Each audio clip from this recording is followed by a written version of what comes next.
小兄弟，这个京城第一酒楼有个不成文的规矩，礼敬天下身怀绝技的能人异士。所以呢，你要是有什么绝技的话，能露出个1两手，这样的话就可以免了这顿餐费。对，如果你实在没有现银的话，可以露手绝技给大伙儿瞧瞧。那什么样的绝技啊？来，小兄弟，你看到这上面挂的字画了没有？只要你能题一首诗，写一首好字儿，或者是画一幅画，就够格了。不瞒兄台，诗词歌赋、书法绘画，我样样都会，但是可能比不上这上面的墨宝吧。若是小兄弟觉得自己文采稍逊的话，那会不会什么别的？比如某种乐器、舞蹈，或者武功杂艺？没错，乐器嘛，我会好多种，舞蹈、杂艺、18般武艺，我也都会那么一点点。但是绝技，恐怕还谈不上吧。原来客官所学杂而不精啊！你，哎，人的精力是有限的。这位小兄弟啊，年纪轻轻的就什么都会，已经是很难得的奇才了。这样吧，小兄弟，你就挑你最精湛的技艺来露一手，看看是否合格。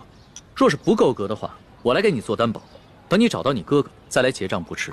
好，就听龙少爷的，挑个您最拿手的，来一个给大伙瞧瞧。好，来一个。多谢兄台。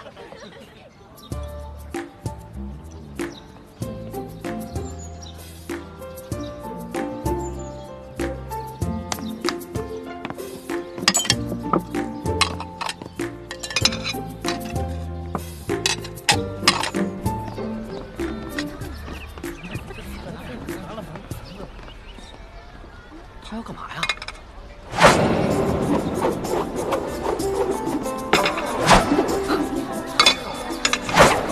小兄弟，你这手上功夫虽说不上如何，但也算不错。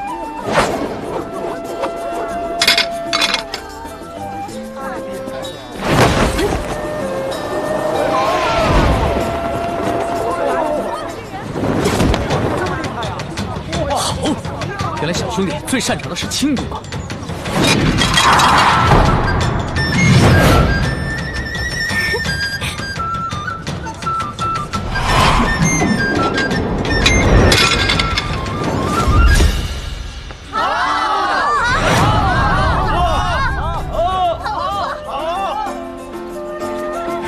太厉害了！